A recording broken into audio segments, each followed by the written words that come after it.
I am a mum, I have side hustles, and I'm juggling 3 jobs. It's a lot.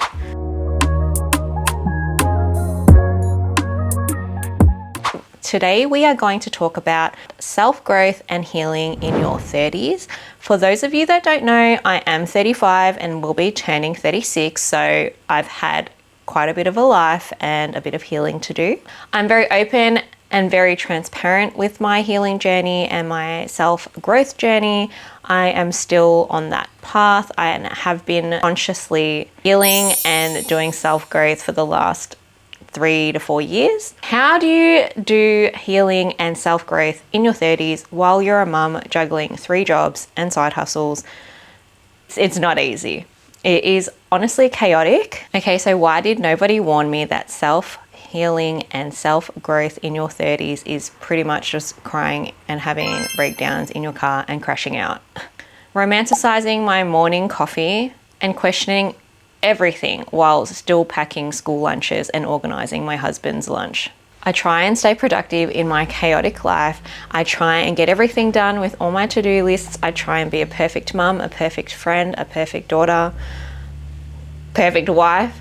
But sometimes you're allowed to crash out.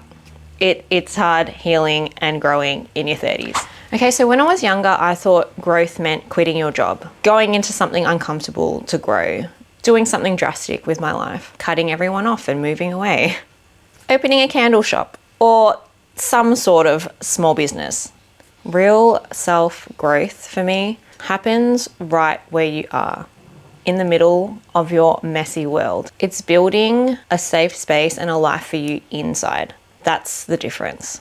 The difference with building it inside is that you don't have to burn everything around you to emerge from the ashes as a healed person. Healing is hard, but you don't have to sacrifice or leave things and make drastic changes to make it happen. Marriage is not easy, especially while you're trying to heal. Dating isn't easy, even when you're trying to heal. But I'm married and I do love my husband so much. I do. But healing while you're married is a whole different ball game. It's like living in a mirror. Suddenly, you're not dealing with your own baggage anymore. This can also apply to dating. Like if you're dating somebody and you're actively healing, you're not just dealing with your own traumas. You're not dealing with your own issues. You take on that other person's baggage.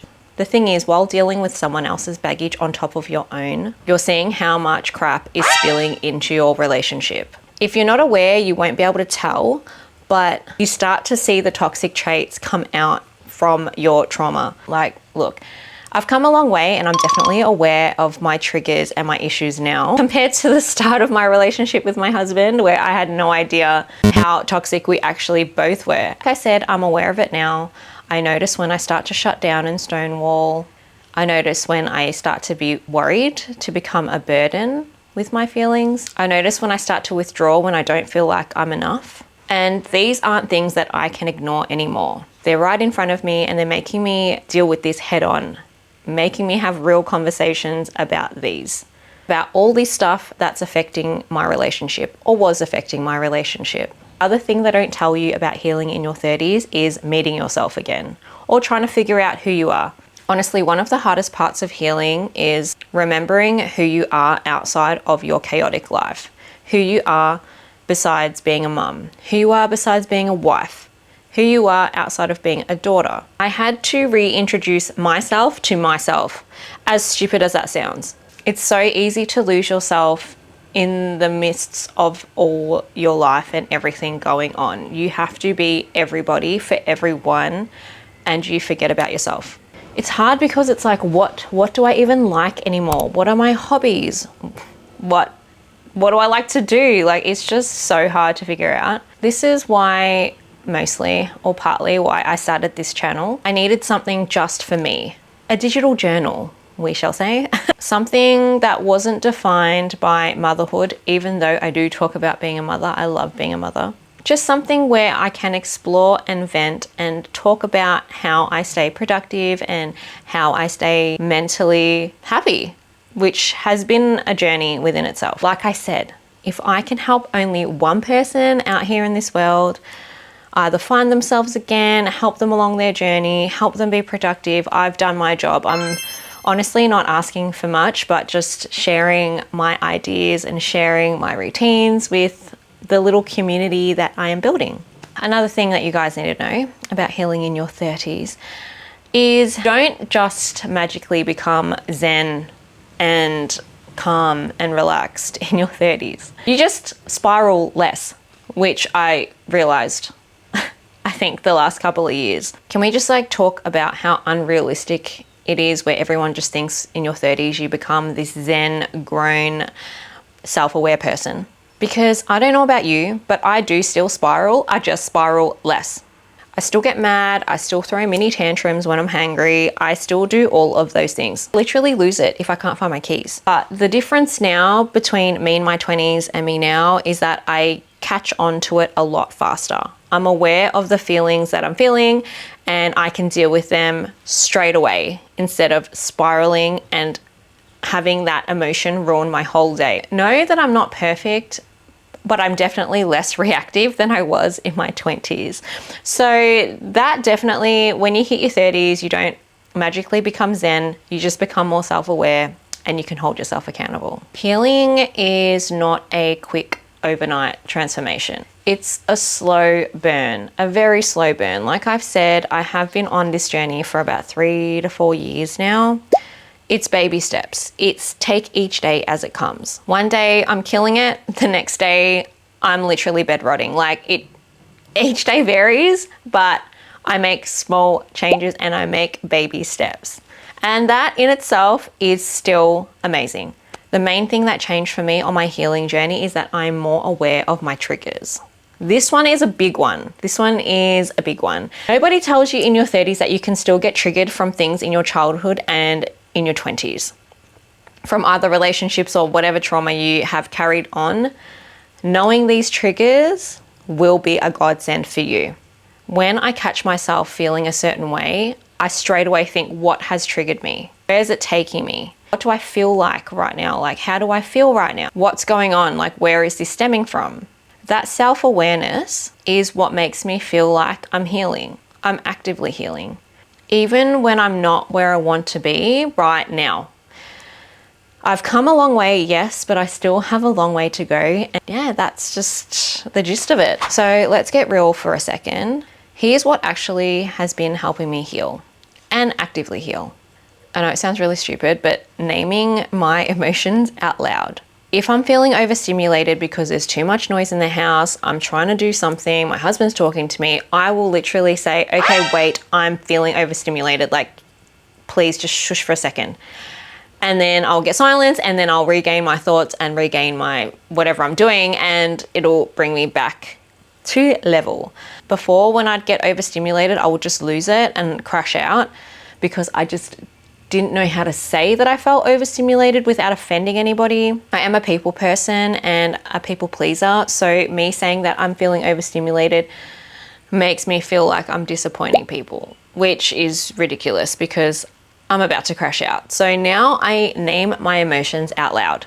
Another thing that's helping me heal is one non-negotiable routine, whatever that may be. Mine is my non-negotiable night routine because it helps me gain traction for the next day and have more free time for myself and my mental health. That is a non-negotiable for me. A non-negotiable for you might be different and might seem different, but yeah, that's something that's helped me on my healing journey is one non-negotiable routine. Another thing, and I love my walking pad for this, even though it's broken and I need to get a new one, but it is a low pressure movement daily. So whether it's going for a 5-minute walk outside, going for a walk on your walking pad, going to the gym and just walking or doing something outside, some sort of low pressure movement just to keep your body ticking over. That helps also clear my mind, going on a walk, the fresh air. It helps you mentally. Sometimes you get vitamin D. A low pressure movement really does help stimulate those little endorphins, you know? Next thing that I do that helps me heal is that I'm reparenting myself and learning to let things go. I've also been learning and rewiring my brain to just letting things be good enough. I am a perfectionist. I have OCD. Like I said, I have to-do lists every day. I am very highly critical of myself. And, you know, sometimes things aren't done to the way that I like them, and I will be hard on myself. At this point in my life, done is better than being perfect.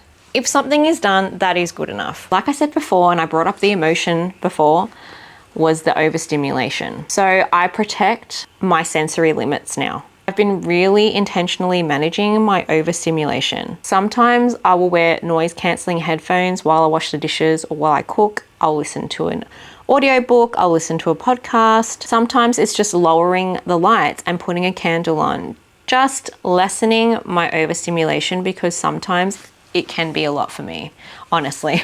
I will get overstimulated so easy. If you're watching this and you're thinking you're not doing enough or you're not healing fast enough, I want you to hear me loud and clear. You're honestly doing better than you think. Healing doesn't happen in one big monumentum moment. It's made of tiny little decisions and choices. It's those little moments where you stop and think. It's those little moments you choose to stop, breathe, and try again. You don't need to burn the whole world around you to rebuild yourself. You just need to give yourself permission to be where you are. In this very moment, you're growing and you're healing. Even on the bad days. Oh my God, I have so many bad days. And if that's all you do today, that is good enough. Drop a comment below and let me know what's helping you on your healing journey. Hey, if you got some tips and tricks for little old me, drop them in the comments as well. Don't forget to hit the like and subscribe button if you haven't already, and don't forget to hit that notification bell if you don't want to miss any more videos from me. It was amazing having you here, and I love this little community that I'm building, and I'll see you next Wednesday. Bye.